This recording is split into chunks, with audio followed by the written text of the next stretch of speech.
Convite para participar neste painel.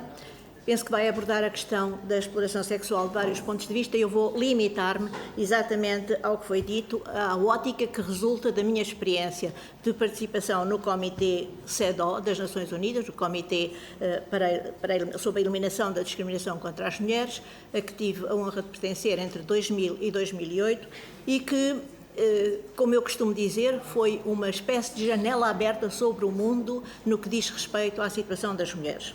Ora, este comitê, que é um dos órgãos tratados dos direitos humanos, é constituído por 23 peritos e peritas de todas as regiões do mundo e tem como mandato exatamente a monitorização da implementação da Convenção sobre a Eliminação de todas as formas de discriminação contra as mulheres pelos Estados que são parte desta Convenção.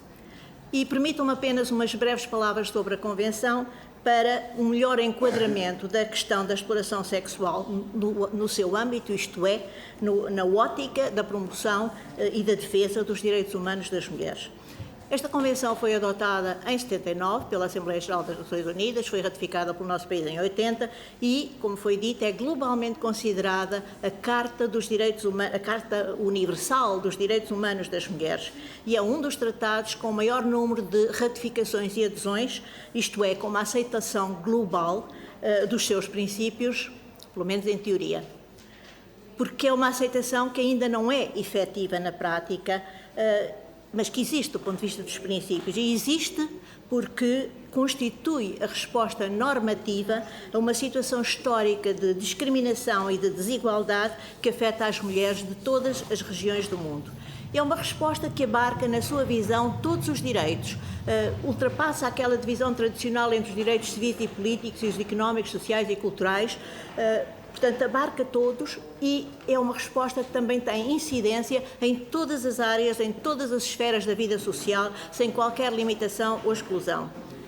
É um instrumento internacional que foi longamente preparado, foi discutido, foi pedido por uns, contestado por outros, e foi contestado muitas vezes com argumentos, eu acompanhei esta preparação, com argumentos tão diversos como, por exemplo, o princípio da não discriminação enunciado em termos neutros e gerais já abarca as mulheres e, portanto, isto é absolutamente desnecessário, termos especificações.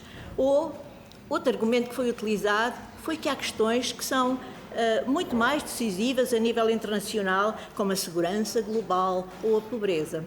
Muito mais importante que os direitos das mulheres. Bom, isto foi uma discussão de vários anos, mas foi uma discussão que permitiu um aprofundamento destas questões e um aprofundamento que até está traduzido na passagem do título, que é sobre a eliminação da discriminação, para as disposições da Convenção, que abordam o passo seguinte, que é o da construção da igualdade e que está expresso claramente nas disposições da própria Convenção. Portanto, não se trata apenas de eliminar a discriminação contra as mulheres, mas trata-se de construir a igualdade para as mulheres. E não é apenas uma igualdade em termos jurídicos, como foi dito, em termos legais, é uma igualdade plena na realidade vivida, é a chamada igualdade substantiva, que tem que ser construída através de medidas legais, de medidas de política, de educação, de informação, de eliminação de preconceitos, de mudança de atitudes, mudança de mentalidades relativamente à visão tradicional que tem definido de forma injusta as vidas e os destinos das mulheres e dos homens.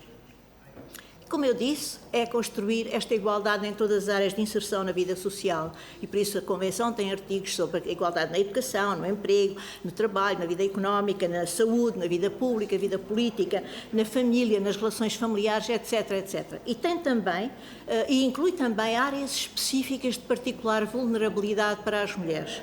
E uma dessas áreas, que é a que consta do artigo 6º da Convenção, aborda as questões que hoje nos ocupam. E diz especificamente, eu vou só ler uma frase, este artigo, que diz: os Estados-parte tomam todas as medidas apropriadas, incluindo disposições legislativas, para suprimir todas as formas de tráfico de mulheres e de exploração da prostituição das mulheres. Isto é uma disposição curta, aparentemente simples, mas com um enorme alcance. Trata-se não apenas de melhorar uma situação negativa e injusta, mas trata-se de alterar totalmente. Trata-se de suprimir todas as formas de tráfico de mulheres e a exploração da prostituição. porque elas configuram uma violação dos direitos fundamentais consignados na Convenção. Vale a pena lembrar que neste, como em outros tratados, as disposições da Convenção enunciam os objetivos fundamentais, aquilo que há que prosseguir e que alcançar para que os direitos em causa sejam respeitados. E esse direito aqui é não ser objeto de tráfico nem de exploração sexual. Mas enunciados os direitos, neste como em outros tratados, o Comitê elabora textos mais específicos, textos interpretativos, que explicitam e documentam o conteúdo das disposições da Convenção e as suas implicações jurídicas e políticas. São as chamadas recomendações gerais. Como foi dito, em novembro de 2020 foi adotada uma recomendação geral, que é a recomendação número 38, e que incide exatamente sobre o artigo 6º da Convenção, que aborda a questão do tráfico de mulheres e crianças no contexto da migração global, levantando muitas pontas deste amplo véu que cobre estas questões no nosso mundo. E exatamente porque é um mundo global, ao mesmo tempo estas questões vão se tornando progressivamente mais visíveis. E o que é que diz a recomendação sobre esta matéria? Fala sobre as causas do problema, causas económicas e sociais, mas também causas históricas e culturais. Fala sobre a situação das vítimas, mas também sobre a responsabilidade dos perpetradores. E fala das responsabilidades políticas dos Estados, nas respostas que há que dar a tudo isto. E acentua algo que é fundamental no contexto da nossa discussão. É que só há tráfico para fins de exploração sexual porque existe procura, como já foi dito. Porque há compradores de sexo e porque há quem queira o lucro que advém dessa compra organizada. Não interessa a dignidade das pessoas envolvidas, nem as suas vulnerabilidades. Interessa sim a compra e a venda dessa dignidade. Interessa o lucro, seja o lucro do poder ou do dinheiro. A recomendação elenca as principais causas apontadas para esta situação e, para além da procura já referida como causa determinante, aponta a desigualdade económica e social, quantas vezes traduzida na pobreza e na ignorância.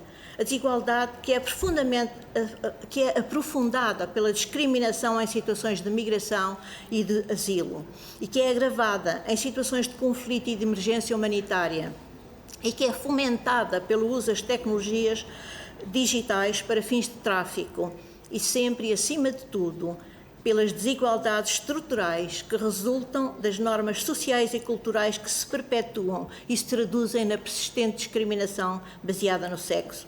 Nos termos da recomendação, e cito uma frase, as normas e estereótipos que persistem relativos à dominação masculina e a necessidade de afirmação do controle e do poder masculinos reforçam os papéis de género de caráter patriarcal, as prerrogativas sexuais masculinas, a coerção e o controle que instigam a procura para a exploração sexual de mulheres e raparigas.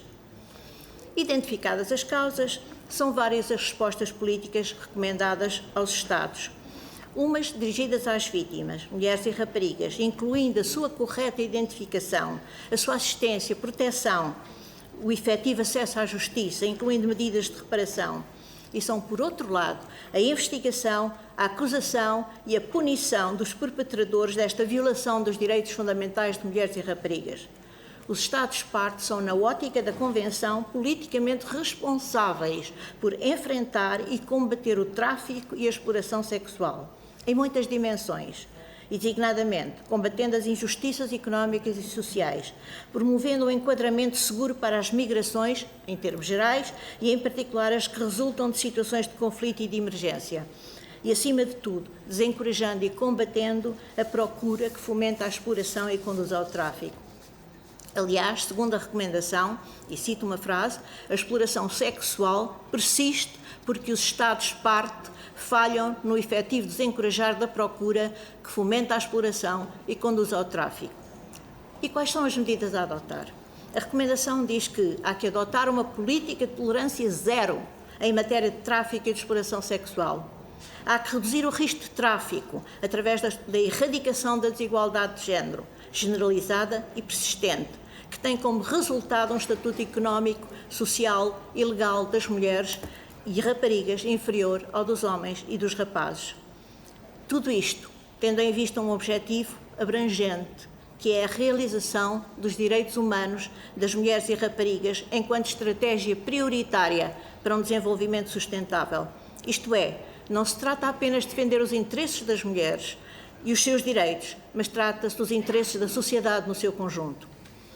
Numa nota final, que me parece de particular interesse, direi ainda que esta recomendação suscitou uma reação organizada por parte de um conjunto de organizações da sociedade civil, designadamente organizações de mulheres que se auto-intitulam trabalhadoras do sexo e que exprimiram a sua discordância relativamente à recomendação, avançando essencialmente 2 argumentos. Por um lado, que o teor da recomendação não toma em consideração a opinião destas organizações relativamente a uma matéria que aparentemente lhes dirá particularmente respeito, porque estabelece uma ligação entre tráfico e trabalho sexual. Por outro lado, criticam também o facto de a recomendação falar sistematicamente em vítimas, não respeitando o que chamam as múltiplas posições subjetivas das mulheres e ferindo assim uma possível autonomia das mulheres envolvidas. É no seu conjunto uma argumentação que apenas me suscita, e falo a título pessoal, não fora do contexto da recomendação, suscita-me 2 breves comentários, que aliás são mais interrogações do que comentários. Primeiro, considerando que o que a recomendação condena é o tráfico de pessoas para fins de exploração sexual, será que em alguma circunstância tal tráfico poderá ser tolerado, não merecer uma total reprovação e não ser liminarmente condenado como o texto propõe?